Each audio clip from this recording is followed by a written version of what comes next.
Morning everybody, out for the morning walk. It's a lot cooler today, it's windier as well, so I apologise for the wind noise if any comes onto the video. Yeah, right, so first off, go check out the shorts section of my video content, because I've put a video on there today withdrawing my support for We Are the Shield. It's very self-evident as to why that's happened, due to a statement that they made on X. I'll paraphrase the bit that made me change my mind about them. They basically said that they don't understand why people are pointing the finger at Muslims and Islam regarding sexual assault and paedophile rings. So this just tells me one thing, that they're not informed.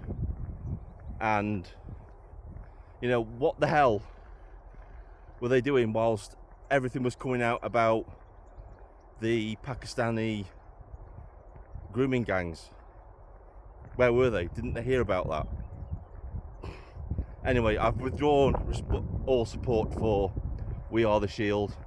I'm sure that you can make up your own minds about what you want to do, but this channel will no longer endorse or support that group of people.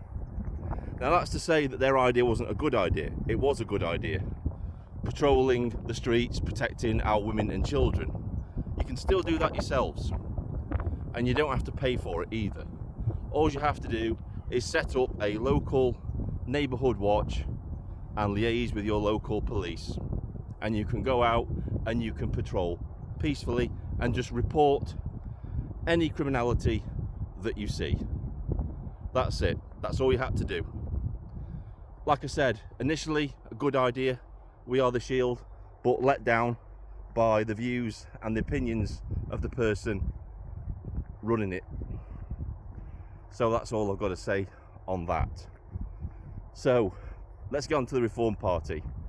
Now, I know I said that I wasn't going to talk about party politics, but I'm not talking about party politics regarding all the little parties fighting for who's best. The obstacle that's in their way is the Reform Party. And until you utterly and totally destroy that party and let it fall, you won't have a look in. You won't. Reform is in your way. That's the roadblock that is stopping any other right-wing party from rising to power at the minute, because they're just going to soak up lots of votes. The tide is turning on the Reform Party. People are waking up. I'm getting less and less ferocious coming to my Reform videos now, because I think the penny has finally dropped that the Reform Party isn't who they say they are. And I think nothing more can say that than the leader of Kent Council coming out and saying that the Labour government needs to relax restrictions on visas for foreign care workers. So we have a Reform Council leader asking for more immigration. Now, if that doesn't go against the Reform Party's ethos of controlled immigration, I don't know what is. And why isn't the council leader of Reform Council leader of Kent, why isn't she putting forward ideas for recruiting and training native Brits in the roles of care workers? If there's a shortage of care workers, why aren't you promoting that? Why aren't you getting behind schemes or creating schemes that would train and invest in the British people? Because I thought that was the idea of the Reform Party.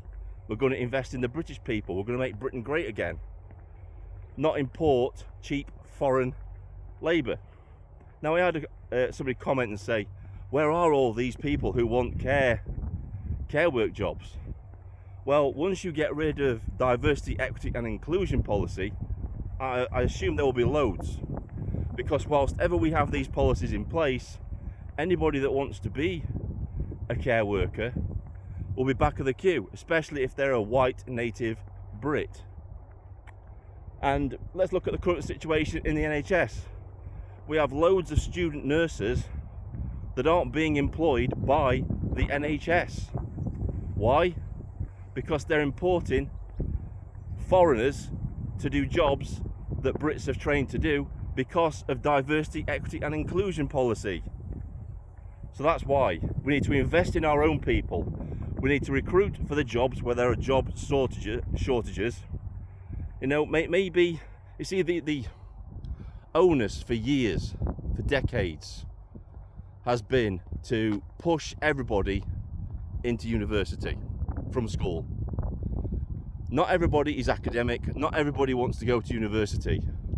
There's one thing they should be diverse on, they're not, and that's diverse of ability. Instead, they try to mould everybody and put everybody into this box where we're building you up to go to university. Not everybody wants to do that. Not everybody has the ability to do that.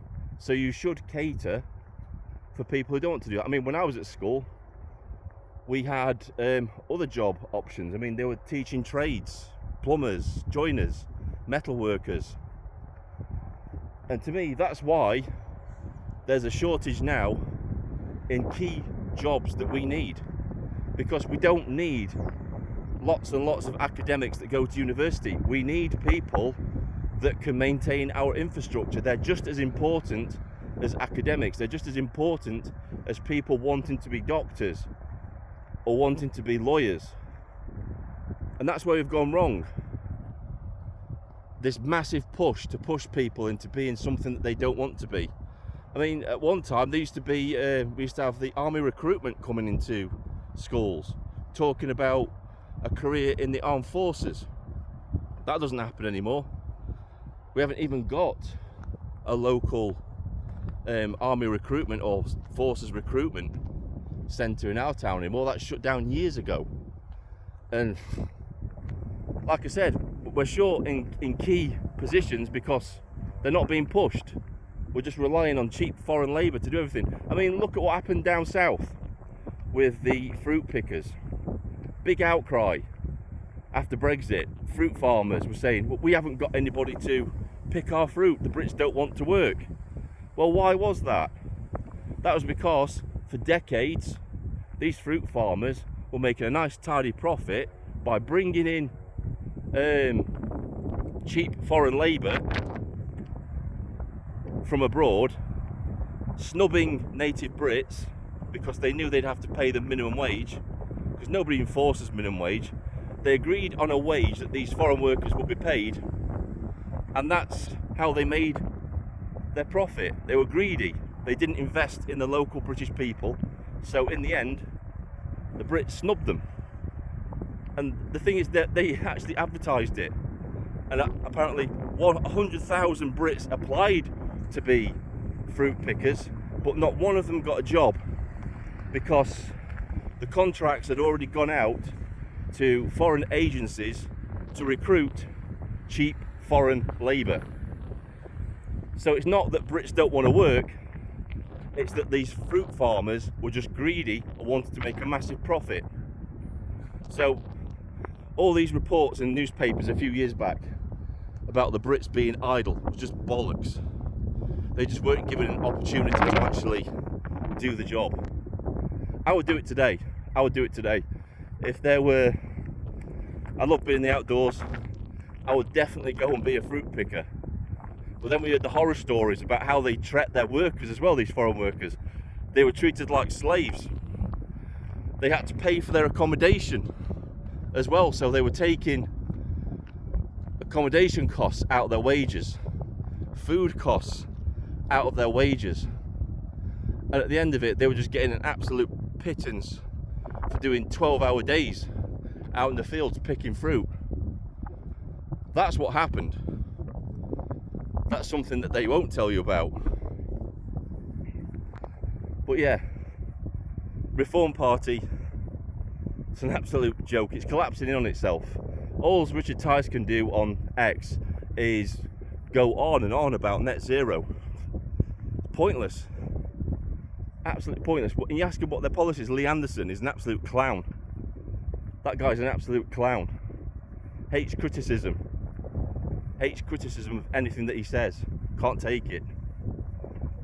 Nigel Farage, allegedly has ties to Hope Not Hate, gave one of Hope Not Hate's representatives a position within the Reform Party, allowed him to stand, I'm not sure where it was, allowed him to stand as a councillor. Not looking good for Nigel Farage, because if these allegations are proven to be true, kiss goodbye to your career, because even the most ardent, loyal Reform supporter, on hearing that you were in cahoots with Hope Not Hate, will drop you like a hot potato, and that will see the end of the Reform Party. And I would say good riddance. It's about time, because they're in the way of anybody that really wants to make a difference. And then we'll see what happens. You know my opinions on this. I think that any party that gets into power is going to struggle against the civil service. They're going to have to be one hell of a strong force, have a hell of a strong team behind them, and not just a strong team, a very, very experienced team that knows how to deal with politics in Westminster and Whitehall. Any party that doesn't have experience or people surrounding them that know how to deal with the civil service is going to be in real trouble from day one. They're just my opinions on it. Anyway, I've rambled on for long enough. This is Vindicator, signing off.